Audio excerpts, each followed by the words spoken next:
Okay, we'll start. Next is the cerebellum. So what is this cerebellum? The cerebellum, it is the second largest part of the brain. So where it is present? It is present behind. See this diagram.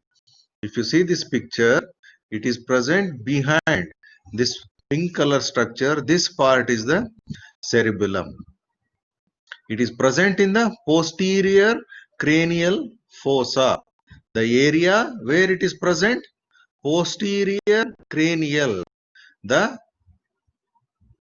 So there is a space. That space is called the cranial fossa. So below, underneath means below the tentorium cerebri. There is a covering called, that's what I told you. When the dura mater, it makes the foldings. So these foldings, one of the name of that folding is called tentorium cerebelli, behind the pons and medulla oblongata. See here in this diagram, behind. So this is pons and medulla. So behind this pons and medulla, the cerebellum is present. Okay, this is the meaning of these sentences. So what it forms? The cavity of the fourth ventricle divides. So can you make out where I am putting the pointer? This is the area of the fourth ventricle. And here there is a space. That space is called the cavity. This cavity of the fourth ventricle divides. It makes the division from the pons and medulla oblongata. You can see this triangular space, how it is extending below. Okay. Or in other words, it will also tell the cavity of the fourth ventricle, separated from the brainstem by fourth ventricle. In other words, brainstem is separated by the cerebellum by fourth ventricle. So it has the two same like cerebrum. This is called cerebrum and this is called cerebellum. So whenever you are writing the spelling, you should be very careful, because there will be a confusion between cerebrum and cerebellum. Okay. Cerebellum is also having two cerebral hemispheres and it has three lobes. So what are these three lobes? They are the anterior, posterior and flocculonodular lobe. And then there is a connecting structure. So what is the connecting structure between the two cerebral hemisphere? It is called vermis. Like the corpus callosum in the cerebellum, here in the cerebellum it is vermis. It is a midline lobe connecting with two cerebral hemispheres. Okay. What the cerebellum does, or what are its activities? It maintains the body posture or equilibrium and coordinated and fine tunes of the body movements. It means it maintains the body posture when you are walking. It gives the stability to the body and the coordinations when you are walking, the right left like that you will walk, and the movement of the hands, all these coordinating. So where you are seeing something, you are writing something, all these are the coordinations of our body movements. All these activities is maintained by the cerebellum. And fine movements, so when you are writing or when you are drawing and when you are threading the needle, so when you are inserting the thread in the needle, so that is also one of the fine movement of the body. All these activities is maintained by cerebellum. Next is the ventricles. So what are these ventricles? The ventricles means can you see this blue color structure? Just concentrate only on these blue color structure. So ventricle means there is a, in the beginning only I am telling there are spaces in the brain. These spaces, they are filled by a fluid called cerebrospinal fluid. That's what it indicates. See here, cerebro. Cerebro means the brain, spinal cord, the fluid which is present in the brain and spinal cord. That is why it is called cerebrospinal fluid. These blue color areas, they are the spaces or cavities. So these cavities, they are called ventricles in the brain. Okay. Now, how many ventricles? They are the central cavity expanded. They are the expanded central cavities of the brain filled with cerebrospinal fluid. So they are 4 in numbers. 2 lateral ventricles, this one. So this is the 2 lateral ventricles, and then the center one is the third ventricle, and the lower one is the fourth ventricle. Okay. So these are the 4 cavities. So how many? The 2 lateral, third ventricle, and the fourth ventricle. Now, so all these ventricles, they are interconnected with each other. Okay. How they are connected? Lateral ventricle having a, so first you don't concentrate on this theory part. Now you listen what I am telling. Okay.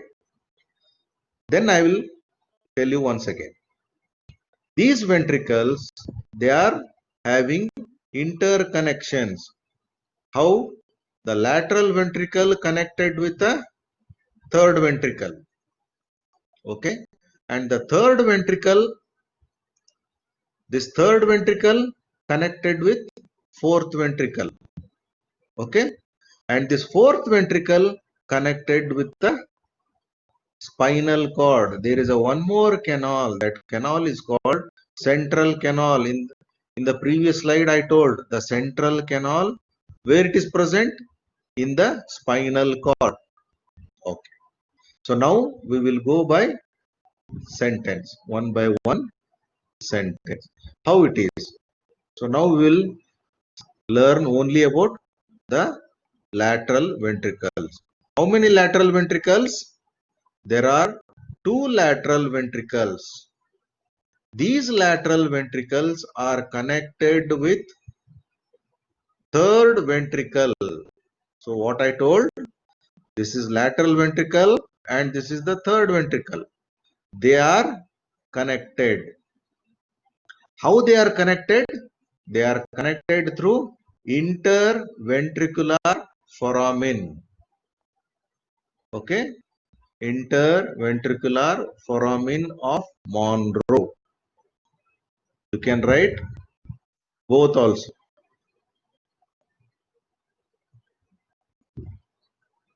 Okay, no problem. If you are having a, if that is the case, no problem. You can download the lecture, audio lecture by, no problem. Okay. The lateral ventricle connected with the third ventricle by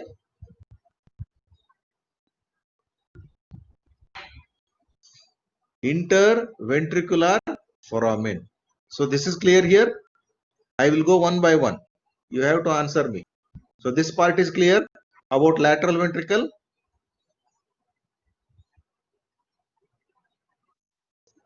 Okay. So next, the third ventricle. This third ventricle is connected with fourth ventricle. Okay. Now, how it is connected and where it is present? So this third ventricle, it is present. It is a cavity of the diencephalon. It is the cavity of the diencephalon between two thalamus. So where this third ventricle, it is present between two thalami. Thalami or thalamus, both are same. It is present between two thalami or thalamus. How it is connected? So this is this third ventricle connected with the fourth ventricle by cerebral aqueduct. How it is connected? It is connected by cerebral aqueduct. So this third ventricle is clear.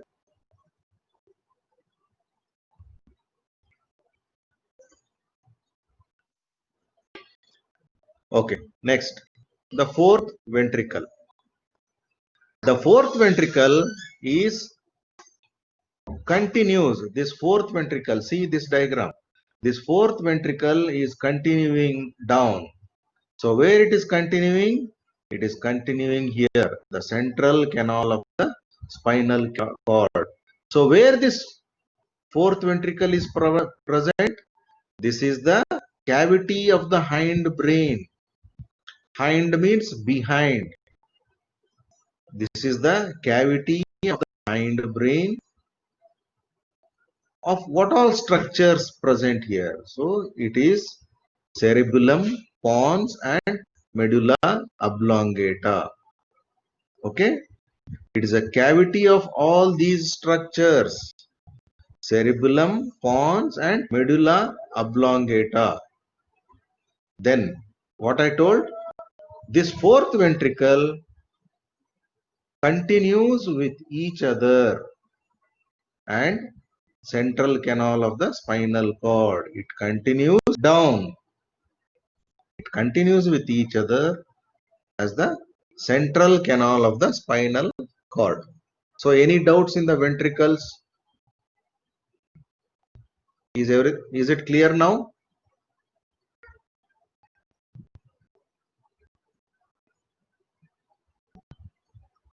So it is clear now? Okay. Next. So what happens? The hydrocephalus, what it is. Here what happens? Now you know the ventricles. The importance of ventricles, the presence of the fluid. If there is increase or excess accumulation or excess collection of fluid in the ventricle, what happens? The head will enlarge. You can see this baby. Can you see this baby, the head part? So what you are seeing? What is your observation here? In the normal baby, so you can't see this. Yes, it is very big. You can't see these blood vessels. And so it is normal. So this is abnormal. So when the head is not abnormal, what happens? When the fluid, collection of fluid inside the brain will become enlarged and you can see all the. This is the hydrocephalus. Cephalus means cephalic. Cephalus means the head. Okay. Hydrocephalus. What is this condition? Where there is excess cerebrospinal fluid within the ventricles of the brain. Okay. Next is the spinal cord. Where the spinal cord is present? The spinal cord is present in the vertebral column. What it is? It is the continuation of the medulla oblongata. So where it continues, it extends downwards and continuation of the medulla oblongata. Medulla oblongata continues as spinal cord. From where it starts? It starts from first cervical vertebra. It starts from first cervical vertebra and ends where it ends at L1 or L2 vertebra, this level. Okay. Then what are the other parts of the spinal cord? The lower end. So this one is the lower end of the spinal cord is called conus medullaris. The conus medullaris. And then at the end of the conus medullaris, there is a one small thin nerve comes. So that thin nerve is called filum terminalis. Thin thread-like structure that is called filum terminalis. So how many spinal nerves are there? The spinal cord provides the 31 pair of spinal nerves. Okay, you remember how many vertebral columns are there? 32 and 31 pairs of spinal nerves. So how they are?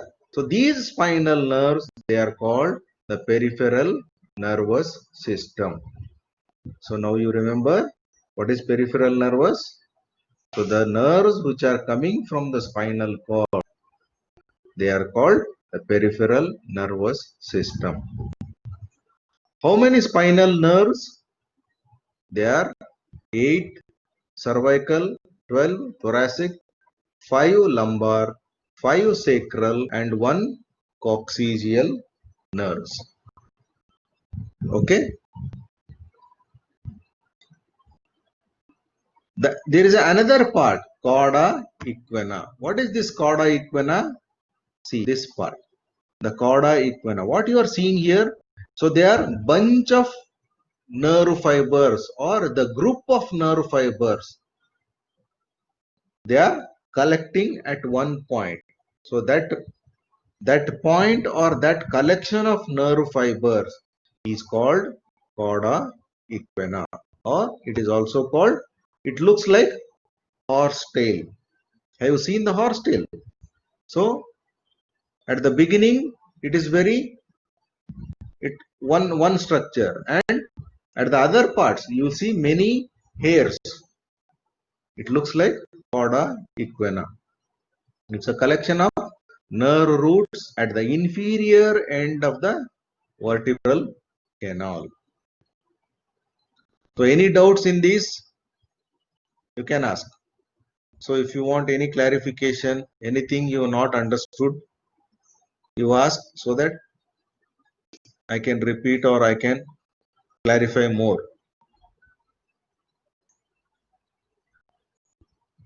Any doubts in the nervous system?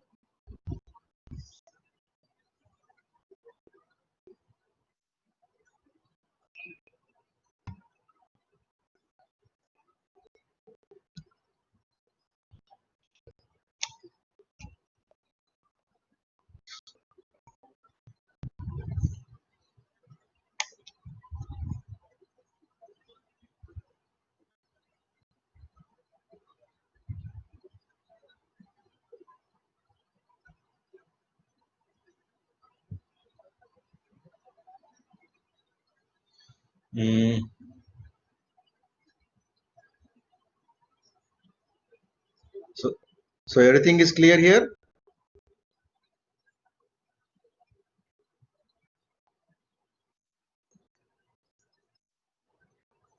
Okay, so if everything is clear, shall we stop it here?